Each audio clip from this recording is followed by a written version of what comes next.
Greetings, my dear viewer. You're on the channel The Price of Cheating. The channel is for those who appreciate traditional family values and condemn adultery. So be sure to subscribe to the channel. Let's get started. Just think about it, Darren, my wife Cindy urged, her eyes sparkling with excitement and mischief. We don't have to move in that direction. We can just find someone and have a little fling. I hesitated, nervously running my fingers through my hair. I do not know, Cindy. It's too much for me. I had no idea that you would treat our intimate life like this. It's not that I'm unhappy, she sighed, and her voice softened as she looked at me with understanding. You're great in bed, but I just think we could use a little thrill, a little variety. I raised an eyebrow. I mean, you want variety, Cindy. Everything you're suggesting sounds a little one-sided. Don't you want to find another woman?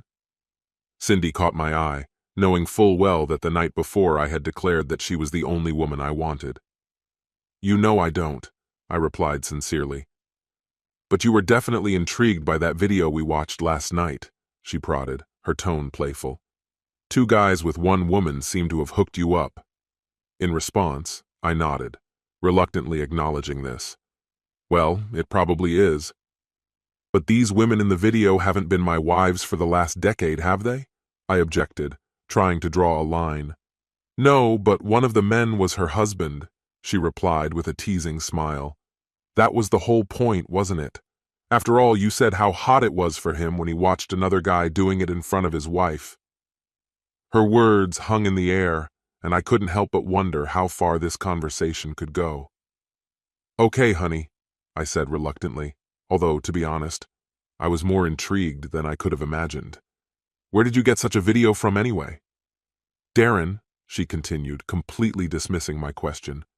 The fact that I watched this video last night and that Darlene mentioned this guy today is not just a coincidence. It seems to me that this is fate, don't you think? So why don't we go for it, honey? Of course it's a coincidence, Cindy, I muttered, although deep down I had to admit that it wasn't just a coincidence. It was too timely. I didn't want to show my hand too quickly, but to be honest, the whole idea was starting to intrigue me more than I wanted to admit. It's unusual, isn't it? Not really, she replied, her eyes twinkling mischievously. I knew I had to pretend to be indecisive, even though I was secretly delighted. Should I call him, honey? Cindy asked, her face lit up with the infectious smile I've always adored. I have his number. What's his name? I asked, lingering for a moment longer. Robert, she replied, her smile turning into a playful grin. I asked, trying to gauge how deep I was getting into it. Well, I already told you that I don't know much about him, she replied cheerfully. Only that he's supposedly good-looking and a real stud. I realized she was embellishing, but it didn't matter. It was time to put aside my doubts and let events develop in such a way that they began to worry me. With a resigned shrug and an exaggerated sigh, I finally gave her the green light to meet Stallion Robert. Thank you, darling, she screamed, practically bouncing on the spot, showering me with kisses and playfully pressing her curves against me. It was obvious that she was delighted, and, to be honest, I couldn't help but share her delight, even if I hid it under a facade of feigned reluctance. I'm sure you'll find it intriguing. At least, I definitely found it. The call was made, although I didn't hear the details, and the meeting was scheduled for the next evening. The plan was to meet this guy, Robert, at a pub that we didn't visit often to assess the chemistry between him and Cindy. If the spark slips, and the probability of that was low, we will return to our home to have fun to the fullest. The original idea of a little confusing lovemaking seemed to evaporate into thin air. So we were here, sipping our first drinks, nerves buzzing like electricity in anticipation of Robert's arrival. The fears were palpable. We both understood how easily this could turn into a disaster. Do you think that's a good idea? I asked, a note of doubt in my voice. But we've already arrived, dear, she replied with a note of determination. Let's just see how it goes, she added, and I nodded, taking another sip of beer to calm my racing heart. At that moment, Cindy leaned over to me and whispered, I think it's him. She pointed to a tall, muscular guy with dark hair who was walking towards us, scanning the room as if looking for someone. Cindy? Darren? he called out, feigning uncertainty as he approached. Yes, my wife replied, a hint of excitement in her voice. You must be Robert, she said, her smile bright and welcoming. Nice to meet you, Darren, he said, holding out his hand. I shook it, feeling the firm grip and confidence emanating from him. Your wife is much more beautiful than I imagined. What a clever guy. To compliment a woman by directing it at her husband? That's a bold move. I grinned slyly at Robert, who seemed to be enjoying the playful banter as Cindy leaned towards him, and her laughter sounded like music in the air. She kissed him gently on the cheek, her cheeks flushed with excitement. As the drinks poured and the conversations deepened, I noticed Robert's careful approach. He tried not to intrude too much into her space, but every touch on her caused a delicious shiver, making her squirm and giggle like a schoolgirl. In another life, I might have felt a pang of jealousy watching these two reunite so easily, leaving me in the role of the third extra. But instead, their chemistry intrigued me, drawing me into their little world rather than pushing me out. They were the stars of this scene, and I was just a spectator fascinated by their dynamics. So, can we invite Robert to our house? Cindy's question interrupted my thoughts after about half an hour. I shrugged, letting out a resigned sigh, and soon we were walking out of the pub, hand in hand, and she was comfortably ensconced between us. Maybe I should go in Robert's car to show him the way, she suggested with a mischievous twinkle in her eyes. With a sigh, I agreed, watching them get into his car and thinking about what could happen in those 10 minutes of driving. It seemed to me that it was a lifetime, especially considering that they took their time, 20 minutes in fact, and did not say a word of explanation. After going to the kitchen to make coffee, I returned to the scene that took me by surprise. Cindy was sitting on Robert's lap, and his hands were boldly exploring her jumper. The tension in the air has noticeably changed. Soon the jumper was dropped and I saw her bra, forgotten on the floor next to them. This is happening a little too fast, I interjected, concern in my voice. But my protest was ignored.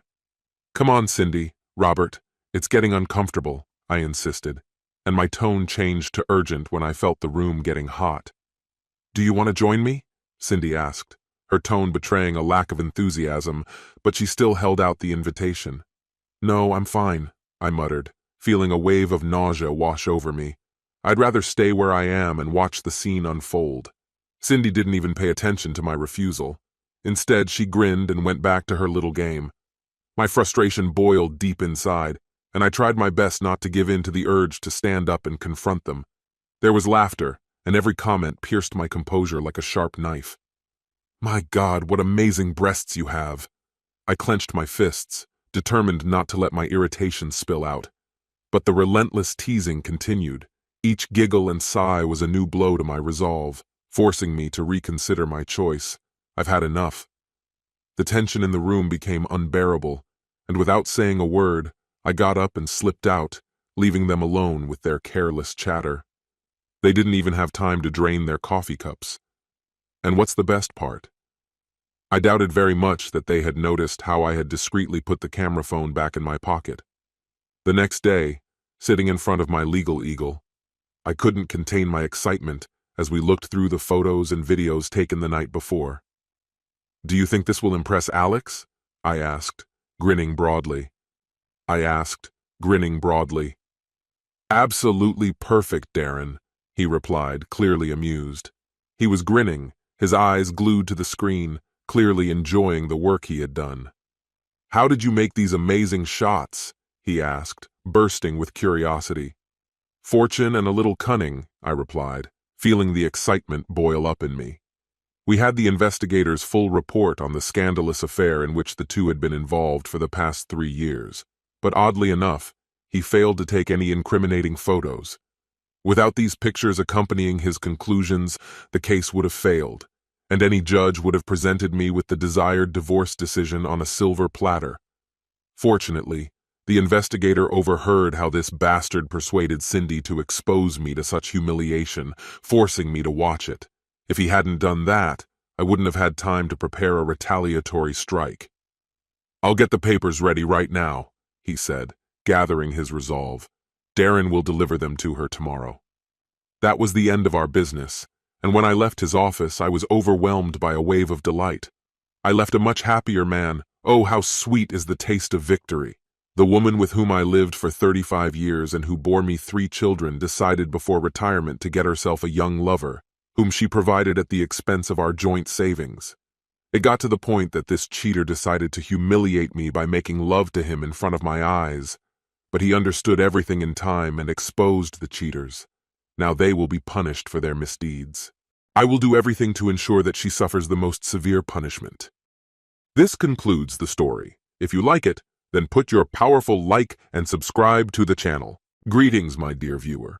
You're on the channel The Price of Cheating. The channel is for those who appreciate traditional family values and condemn adultery. So be sure to subscribe to the channel. Let's get started. Something was wrong with my wife, Brittany, my amazing partner and the love of my life.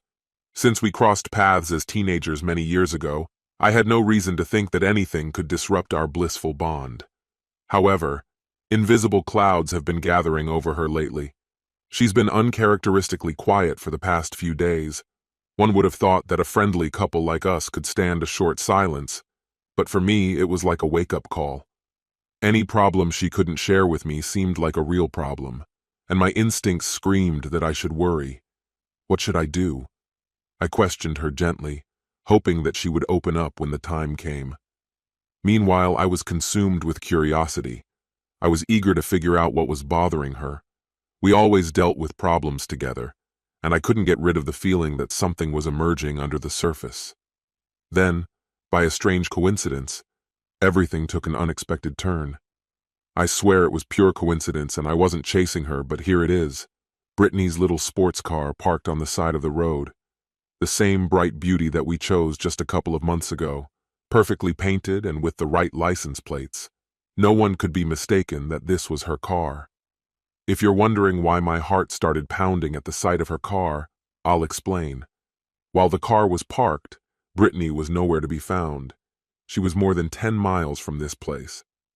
I found a safe place to stop half a mile from the road and quickly dialed her number, my heart pounding in anticipation. "Hello, Adam," she chirped. Her voice, as always, was bright and cheerful. She instantly recognized my call. But under this facade, I couldn't get rid of the feeling that something deeper was emerging. "How are things going?" I asked, trying to keep my tone even. "Oh, nothing special," Brittany replied, her voice bright and carefree, completely devoid of guilt. "I just met with my boss and everything went really well." "That's good to hear," I said, suppressing the frustration bubbling up inside me. I couldn't get rid of the feeling that something was wrong, but I didn't know what exactly and how to deal with it. So I did what I've always done. I didn't say anything. In the late afternoon, I returned home and greeted Brittany with a kiss when she came in, after which we went about our usual business. I was flipping through the TV channels, and she was immersed in work, probably some business that she had postponed for the day. I was plagued by a nagging sense of anxiety. I almost talked about it a few times, but I held my tongue, partly because she was so absorbed in her work. I told myself that I would find the right moment and talk to her the next day. It shouldn't be that hard. The next morning, I heard her soft voice in the hallway, clearly talking on the phone.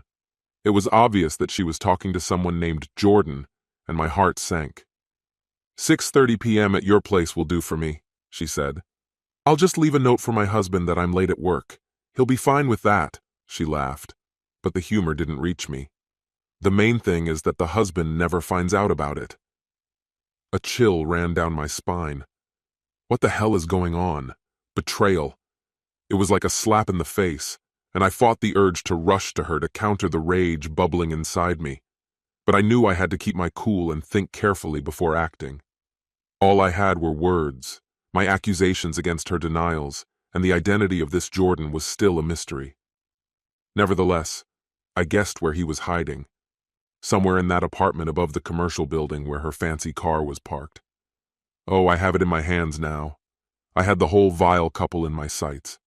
I'll pay them a visit tomorrow.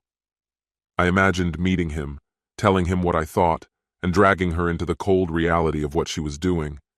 But then, a wave of sanity swept over me. It was my wife, the woman I adored. The thought that she might betray me seemed like a bad dream from which I could not wake up. It wasn't like her to be unfaithful. Could it be true? I'll find out soon enough. She said it was 6:30 p.m. I'll be there, waiting, with my heart pounding with terror and rage. Just as I was sinking into my personal hell, Brittany's voice rang out, informing me that she was leaving for work. The front door slammed shut, sounding like a last goodbye. This may have been the last time I hear that sound. How tragic. The strange consolation was that only anger kept my heart from shattering.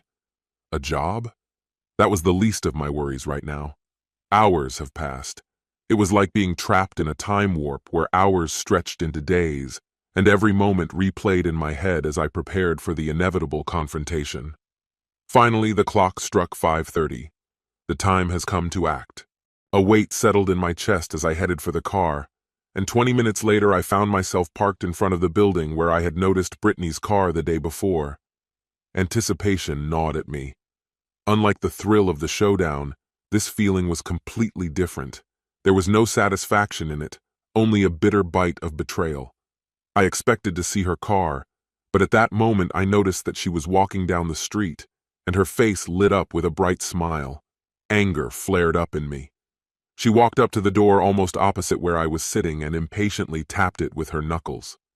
A moment later, the door swung open, revealing a man who was not at all what I had imagined. He was elderly, a little disheveled, and dressed in ripped jeans and a faded shirt that had clearly seen better days. He didn't have the suave charm I'd imagined. Rather, he exuded untidiness and rudeness. That was my signal. It's time to take control of the situation. Gathering my resolve, I threw open the car door and rushed towards them, expressing rage and inflexibility. The man noticed me first, and because I was radiating rage, he pushed Brittany, drawing her attention to the storm that erupted behind her. When she turned around and saw me looming over them, her face lost its color. "Dear," she gasped, her voice trembling. "Why are you here? What do you think I'm doing here?" I growled, giving the bastard the dirtiest look I could muster. He will regret it very soon. "Adam, for God's sake!" Brittany sobbed, her voice shaking. "I didn't want you to find out." "I'm sure you didn't mean to," I replied, fuming. "You didn't really think you could get away with it, did you?" I pressed. My voice rose. "I'm sorry, Adam," she pleaded, trying to calm me down. "Is this really such a serious problem?" "Is there a serious problem? Not that serious?" I spat, squinting in disbelief. "Of course I was upset. Damn it, Brittany, how could you do that?"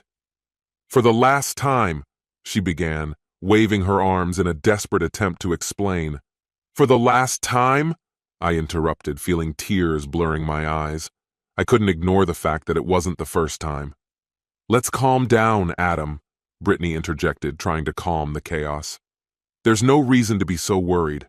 I'll deal with Jordan. Why don't you go back to your room and we can discuss everything calmly?"